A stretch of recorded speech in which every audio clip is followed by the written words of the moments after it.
Ok, il est temps que je vous montre.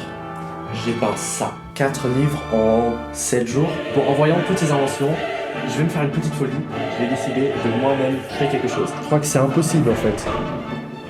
Lui, c'est Léonard de Vinci. Peintre, ingénieur, artiste, architecte, scientifique. Comment a-t-il fait pour devenir l'un des plus grands génies de l'histoire?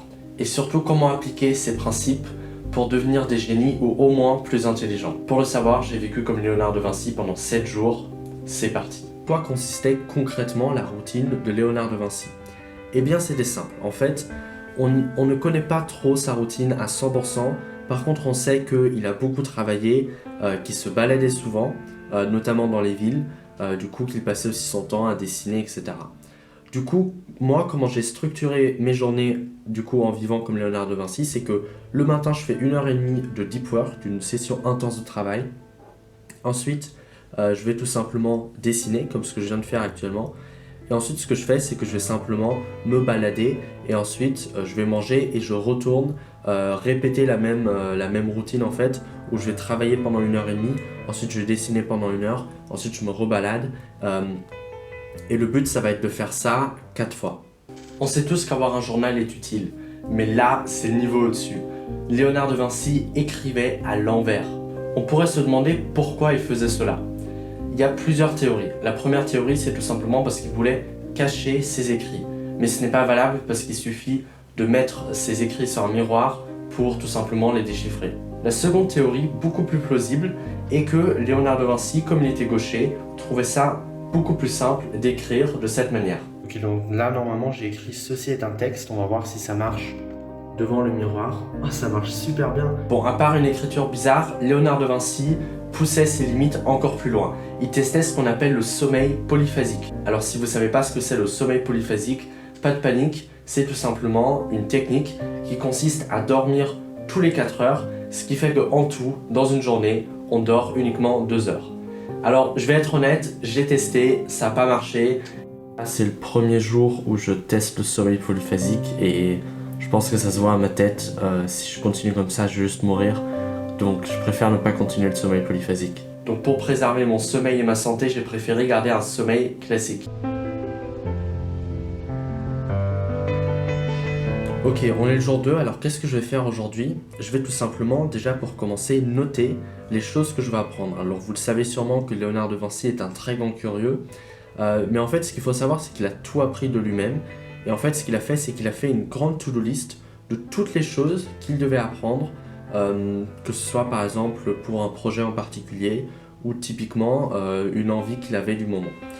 Du coup j'ai fait une to-do list de toutes les choses que j'ai envie d'apprendre pour atteindre mes objectifs et c'est vrai que ça donne une bonne vision de l'ensemble, mais aujourd'hui tout ce que je vais faire en fait c'est que je vais essayer d'apprendre à peindre, du moins à dessiner, parce que j'ai jamais encore rien dessiné, donc on va voir ce que ça donne. Voici 3 inventions de Léonard de Vinci qu'il a dessinées et qui ont été inventées plus tard. Premièrement, ce qu'il faut savoir, c'est qu'il gagnait principalement sa vie en inventant des machines, notamment des machines de guerre, pour le duc de Milan. Donc pour s'attirer les bonnes grâces du duc, il a par exemple inventé le char d'assaut, sachant que le premier vrai char d'assaut a plutôt été inventé durant la Seconde Guerre mondiale. Ouais, vraiment visionnaire ce type. Il a également inventé le robot. Le robot, c'est-à-dire qu'il avait créé en fait une machine qui avait une forme humanoïde et qui tout simplement pouvait parler, du moins émettre des sons. Donc vous connaissez tous l'homme de Vitruve et justement il a créé ce robot grâce à ce dessin. Et numéro 3, le parachute. Oui, le parachute. Le problème, c'est qu'il n'y avait pas vraiment de sécurité, c'est-à-dire que le parachute théoriquement fonctionnait, mais il fallait le tenir à la main. Bon, en voyant toutes ces inventions, je vais me faire une petite folie. Je vais décider de moi-même créer quelque chose. Alors, je vais pas vous dire que je vais créer des choses aussi bien que Léonard de Vinci, mais je veux au moins essayer de dessiner un croquis de quelque chose que je pourrais inventer.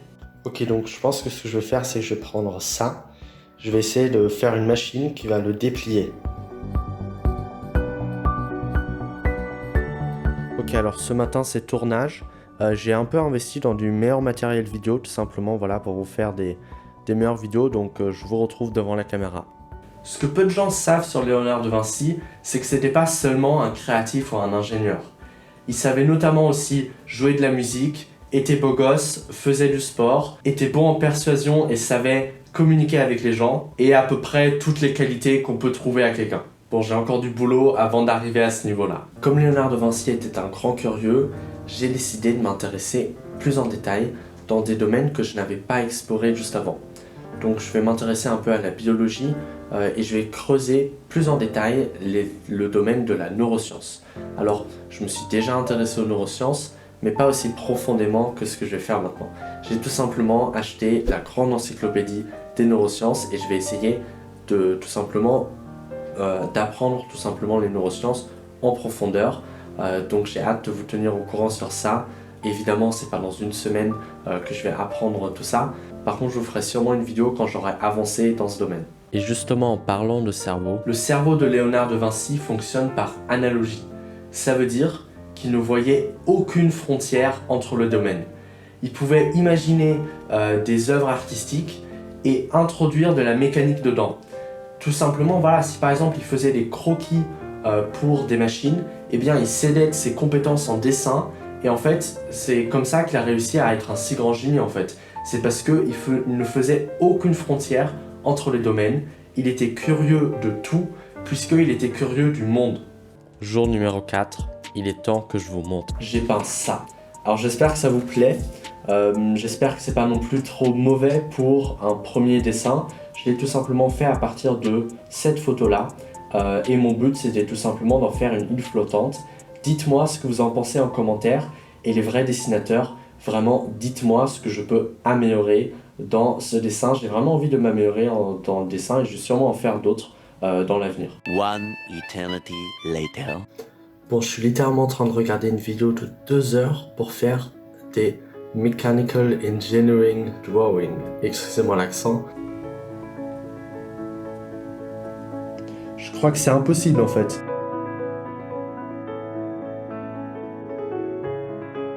Ok, la routine de Léonard de Vinci est vraiment incroyable.